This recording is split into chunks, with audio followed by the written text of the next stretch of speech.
ስለዚህ የሁለት ዓመት ችግር እንዳይቀጥል በ2018 ዓመተ ምህረት ቀድመን ሰፊ ርብርብ ተደርጎ እውነት ለመናገር የባለፈው ሁለት ዓመትና በተለይ ደግሞ የዚህኛው ሩብ ዓመት የትምህርት አጀንዳ በዚህ ደረጃ ብንገመግመው ኖሮ በቀደሙት ዓመታት በዞናችን በጣም ከፍተኛ የሆነ ትምህርት ለውጥ እንዲመዘገብ ማድረግ ይቻላል። ከ90% በላይ የሚሆኑ ተማሪዎች ወደሚቀጥለው ተላልፈዋል። ደቡብ ሜጫ ጥሩስን ነቅሶ 34 ተማሪዎችን ሰሞኑ በሁለተኛ ዙር አስፈትኖ 100% እነዛ ተማሪዎች ወደሚቀጥለው ክላከፈት ነው አልቋል። ይህ ውጤት የተገኘው እዛ ባለው አመራርና የትምህርት መዋቅራቸው ጎንጂ ያስፈተናቸውን የ6ኛና የ8ኛ ክፍል ተማሪዎች 100% ወደሚቀጥለው ክፍል እንዲያልፋሉ። ጎንጂ ላይ ግን በትምህርት ቤቱ ላይ ተጠምዶ ከስንት ጊዜ በላይ ተማሪዎች እንዲፈተኑ የተደረገበት አካባቢ ነው። ሌሎችም ወረዳዎች በጣም አመርቂ የሚባሉ ውጤቶች ናቸው።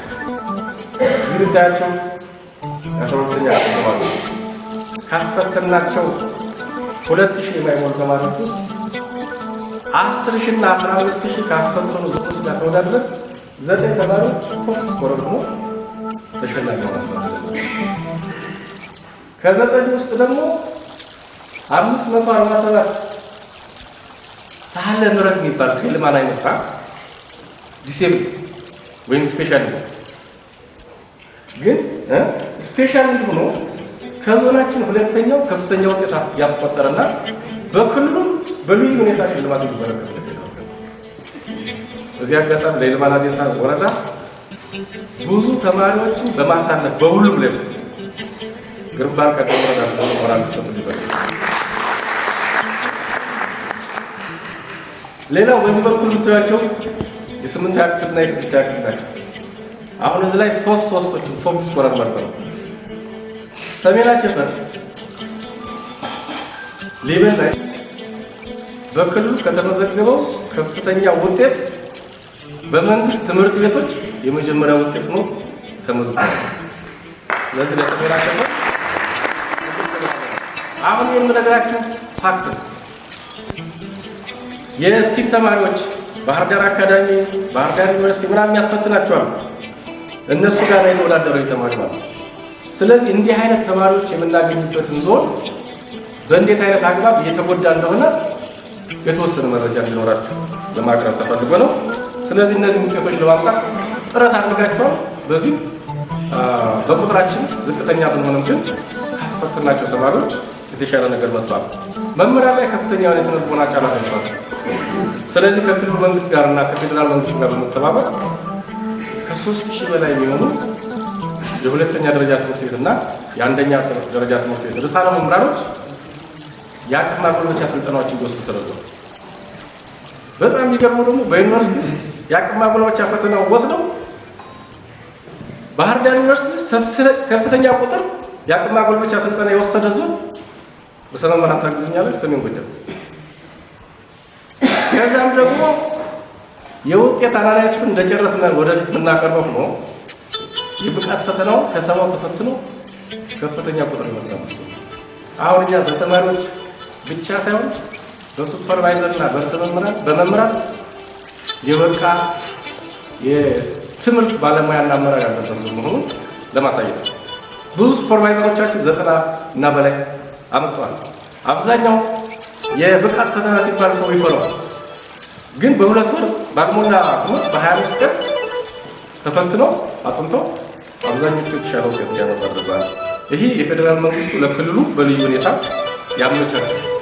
አብዛኛው የፌዴራል መንግስቱ መምህራን በባለፈው ስልጠናዎች ወስደዋል።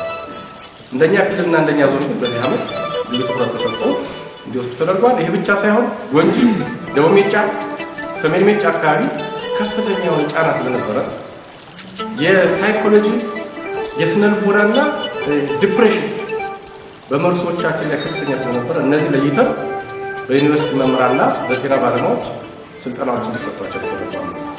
እነዚህ ስልጠናዎች የአሰልጣኞች ስልጠና እያደረግን ወደ መላ መምህሮቻችን እንዲዳረስ ለማድረግ ይሰራል። አሁን በእቅዳችን ተመላክቷል ማለት ነው። ስለዚህ በባለፈው ዓመት ከሐምሌ ጀምረን ባደረግነው ርብርብ ትምህርት የህብረተሰቡ አጀንዳ እንዲሆን ማለት ተሞክሯል። የተዘጉ ትምህርት ቤቶችን በተወሰነ መልኩ ለማስከፈት ጥረት ተደርጓል። በስነ ልቦና የተጎዱ መምህራን ያወያየ ወደ ስራ እንዲገቡ በማስገደድ ብቻ ሳይሆን እያመኑበት እየተማመነ ትምህርት ቤቶች እንዲያስከፍቱ ለማድረግ ብዙ ጥረት ተደርጓል።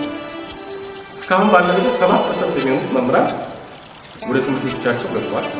በዞናችን 41% የሚሆኑት ትምህርት ቤቶች እንዲከፈቱ ተደርጓል።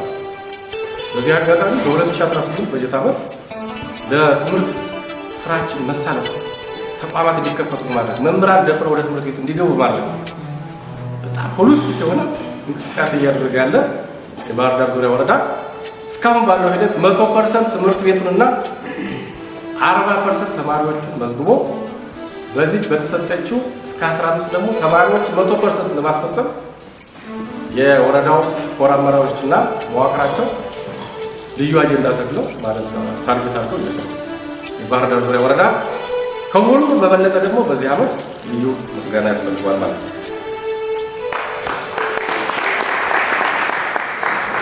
ስለዚህ እነዚህ ሁሉ ችግሮች ተደርገው ይህ ሁሉ ጥረት ተደርጎ እስካሁን ድረስ ያለው ትምህርት ስርዓታችን አሁንም ከችግር አወጣ። አሁን ጥቅምት 9 ላይ ሆነን 25% የሚሆኑ ተማሪዎቻችን ብቻ የትምህርት ቤት በሮች ረግጠዋል።